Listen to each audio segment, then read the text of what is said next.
नमस्कार मैत्रिणींनो, मी Jayashree home kitchen मध्ये तुमचं स्वागत आहे। आज आपण बघणार आहोत उकळपेंडी, ज्याला तुम्ही ज्वारीच्या पिठाचा उपमा सुद्धा म्हणू शकता। ही खूप जुनी रेसिपी आहे, तर बनवायला सुरुवात करूया। इथे घेतलेली आहे मी कढई आणि कढईमध्ये घातलेले आहे 2 चमचे तेल। आपण आता हे छानपैकी मी तिथे 2.5 वाटे ज्वारीचं पीठ घेतलेलं आहे। 2.5 वाटे ज्वारीचं पीठ घेतलेलं आहे, ते छानपैकी आपण आता भाजून घेऊया। आता हे ज्वारीचं पीठ आपण छानपैकी यामध्ये भाजून घ्यायचं आहे। हलकसं मीडियम गॅसवर आपल्याला भाजून घ्यायचं आहे। याला अजिबात सुद्धा जळू द्यायचं नाहीये, हलक्या हलक्या हाताने आपण याला भाजून घेऊया।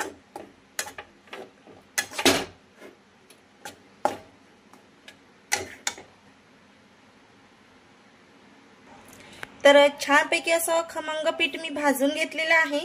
सारखं याला असं फिरवत राहायचं आहे, नाहीतर पीठ जळण्याची शक्यता असते आणि अजिबात आपल्याला पीठ हे जळू द्यायचं नाहीये। तर अशाच प्रकारे खमंग असं पीठ आपण भाजून घेऊया। तर पीठ छानपैकी आपलं भाजून झालेलं आहे। आपण एका बाउल मध्ये काढून घेऊया अशा पद्धतीने आणि लगेच फोडणी द्यायला सुरुवात करूया।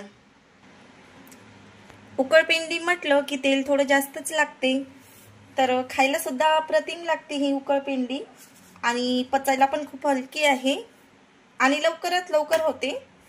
तर बनवायला सुरुवात करूया। इथे घेतलेले आहे मी 1 चमचा जिरे आणि त्यासोबत घेतलेले आहे मोहरी आणि इथे घेतलेले आहे मी 2 चमचे शेंगदाणे। याला छानपैकी असं फ्राय करून घ्यायचं आहे।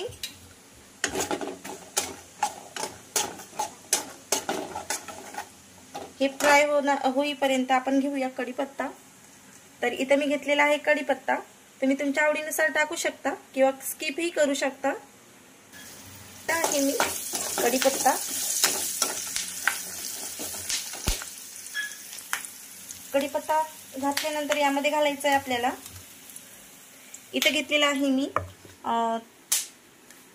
2 मीडियम साइजचे कांदे आणि थोडी कोथिंबीर आणि टोमॅटो आणि 2 बारीक चिरलेली हिरवी मिरची। तर इथे सर्वप्रथम आपण कांदा घालणार आहोत आणि टोमॅटो आणि सोबतच बारीक चिरलेली हिरवी मिरची आणि याला छानपैकी असं फ्राय करून घ्यायचं आहे आपल्याला।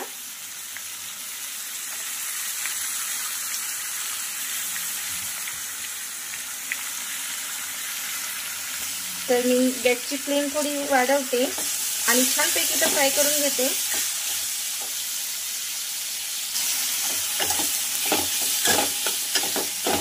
छान मऊ होईपर्यंत याला आपल्याला शिजवून घ्यायचं आहे।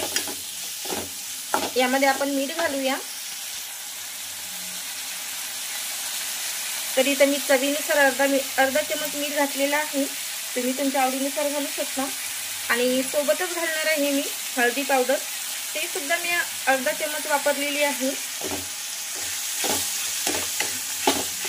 छान आपल्याला हे एकजीव होईपर्यंत याला शिजून घ्यायचं आहे।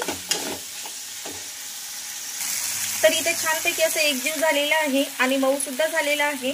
तर या स्टेजवर आपल्याला यामध्ये घालायचं आहे आपण भाजून घेतलेलं होतं ते ज्वारीचं पीठ आणि छानपैकी एक जीव करून घ्यायचा आहे आणि मिक्स करून घ्यायचं आहे। तर अशा पद्धतीने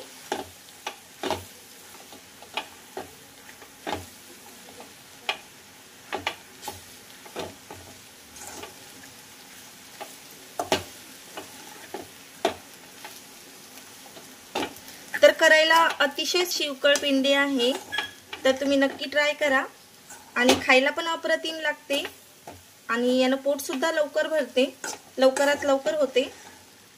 तुम्ही एक वेळेस नक्की ट्राय करा आणि मला नक्की कमेंट करून सांगा की तुम्ही बनवलेल्या उकळपेंडीची चव कशी आलेली आहे। तर आपल्याला आता हे छानपैकी मिक्स करून झालेलं आहे, तर यावर हलका हलका पाण्याचा शिंपडा द्यायचा आहे। तर यावर हलकसं पाणी आपण शिंपडून घेऊया।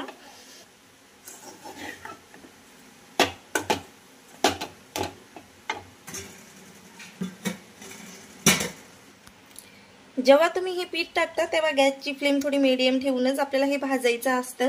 तर यावर आपण हलकसं पाण्याचा शिंपडा देत आहोत।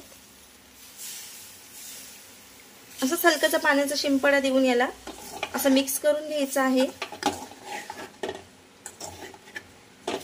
परत एक वेळेस पाण्याचा शिंपडा देऊ आपण थोडासा। तर असा 2 ते 3 वेळेस असा पाण्याचा शिंपडा द्यायचा आहे हलका हलका आणि याला एकजीव करून घ्यायचा आहे। तर छानपैकी असं मी एकजीव करून घेत आहे। तर या स्टेजवर आपण आता यामध्ये घालणार आहोत लाल तिखट आणि यासोबत घालणार आहोत आपण कोथिंबीर, जी आपण बारीक चिरून आधीच ठेवलेली होती। आणि यासोबत आपण पाण्याचा शिडकावा देणार आहोत परत आणि एकजीव करून घेणार आहोत।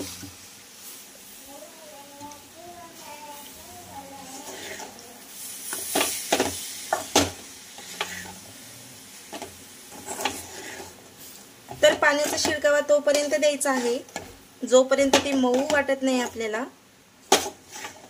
की उकळपिंडी अजिबात आपल्याला कोरडं पिठासारखी ठेवायची नसते आणि एकसारखं पाणी सुद्धा घालायचं नसते। असंच हलका हलका शिडकावा देऊन पाणी घालायचं असतं यावर, म्हणजे छानपैकी अशी मऊ पण होत जाईल आणि शिजत पण जाईल। तर तुम्ही नक्की ट्राय करा। तर आपली उकळपिंडी तयार होतच आहे। त्याला छानपैकी अजून आपल्याला 2 ते 3 मिनिटं असं वाफून घ्यायचं आहे। तर यावर मी झाकण ठेवत आहे। तर परत एक वेळेस मी पाण्याचा शिडकावा देते आणि यावर छानपैकी झाकण ठेवते।